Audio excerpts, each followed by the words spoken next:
Assalamualaikum warahmatullahi wabarakatuh. Di sini kita berempat akan merefleksikan kegiatan dari ekobrik. Sampah dan pengelompokannya. Sampah organik merupakan yang terdiri dari bahan-bahan yang mudah terurai seperti sisa makanan, daun, ranting, dan kulit buah. Sampah organik dapat diolah menjadi kompos atau pupuk organik melalui proses pengomposan. 2. Sampah anorganik merupakan sampah yang tidak mudah terurai dan umumnya berasal dari bahan-bahan buatan manusia seperti plastik, kertas, logam, kaca, dan barang elektronik. Sampah anorganik dapat didaur ulang atau diolah menjadi bahan lain untuk mengurangi dampaknya terhadap lingkungan. 3. Sampah B3 atau bahan berbahaya dan beracun merupakan sampah yang mengandung zat berbahaya dan beracun. Sampah B3 harus dikelola dengan secara khusus karena dapat berpotensi merusak lingkungan dan kesehatan manusia. 4. Sampah non reklamasi merupakan sampah yang tidak dapat didaur ulang seperti tisu bekas, pembalut, rokok sekali pakai, dan peralatan makan sekali pakai. Sampah ini biasanya akan dibuang ke tempat pembuangan akhir. Jenis sampah plastik ada botol air minum, kantong plastik, botol sampo dan sabun, wadah makanan, bungkus plastik, botol minuman ringan, mainan plastik, dan peralatan plastik. Lanjut ke bahaya sampah. Di sini yang pertama, pencemaran lingkungan. Sampah yang tidak dikelola dengan benar dapat mencemari lingkungan. Sampah organik yang terdekomposisi dapat menghasilkan gas metana dan merupakan gas rumah kaca yang berperan dalam pemanasan global. Yang kedua, kesehatan masyarakat.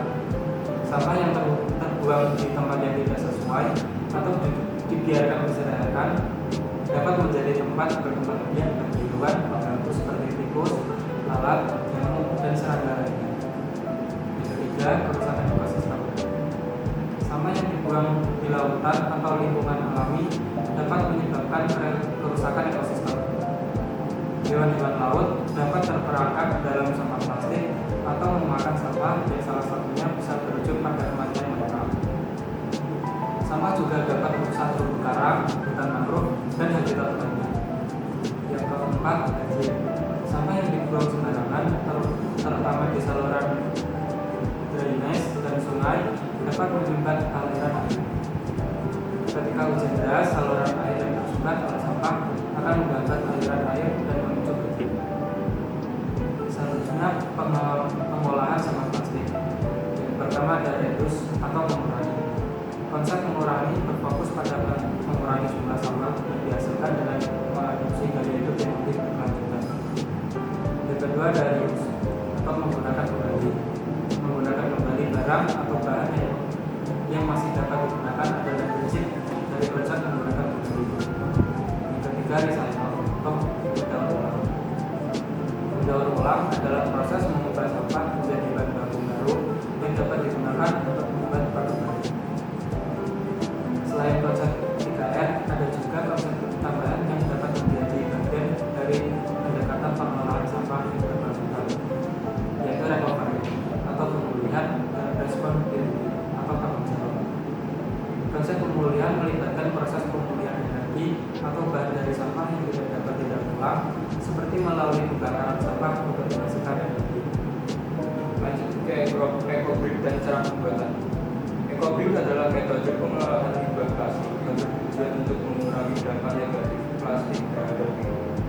Ekobrik terbuat dari botol plastik yang diisi dengan sampah plastik padat hingga mencapai kepadanan tertentu. Berikut langkah-langkah untuk membuat ekobrik.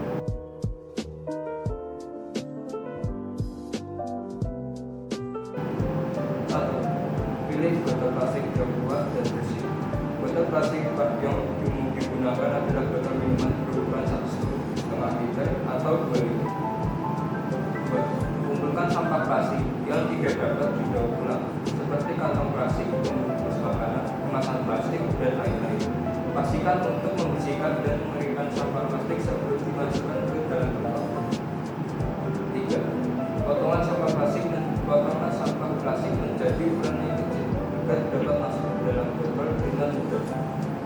Anda dapat menggunakan gunting atau pisau tumpul untuk melakukannya. Hindari memasukkan sampah plastik yang terlalu besar seperti botol plastik atau wadah besar, karena hal ini akan sulit untuk mencapai kadar di 4. Mulailah mengisi botol plastik dengan sampah plastik yang telah dipotong. Tekan sampah plastik menggunakan tongkat atau pemadam khusus membuat kopi. Pastikan untuk menekan dengan kuat dan merata agar sampah plastik dapat terjepit dengan rapat di dalam kotak. 5. Teruslah mengisi botol plastik hingga penuh dengan sampah plastik. Usahakan mencapai kepadatan yang tinggi sehingga kopi menjadi padat dan kokoh. Saat mengisi botol, rapatkan sampah plastik sebanyak mungkin untuk menghindari ruang kosong di dalam. 6. Setelah botol terisi penuh dengan sampah plastik, rapatkan dan tentangkan tutup botol dengan ketat. Pastikan botol dalam kondisi tertutup rapat agar sampah plastik tidak keluar. Beri pada label ekobrik yang telah selesai dibuat, tandai tanggal pembuatan dan ekobrik untuk memantau progres pengumpulan dan penggunaan plastik. Anda dapat menggunakan ekobrik yang telah selesai untuk berbagai keperluan seperti pembangunan bangunan yang struktural, pengisi untuk kursi meja atau bangku dan sebagainya. Pastikan untuk menggunakan ekobrik dengan bijak dan mematuhi panduan penggunaan yang tepat. Selanjutnya, pemanfaat ekobrik. Konstruksi bangunan pertamanan, pembuatan furnitur, proyek seni dan kreatif. Alasan membuat modul. Alasan saya membuat karya ini karena saya suka bermain mobilan dan adu balap. Langkah-langkah: siapkan 1 botol, 4 tutup botol, lidi, pipet, kawat. Pertama, lem pipet pada bagian bawah botol, depan belakang.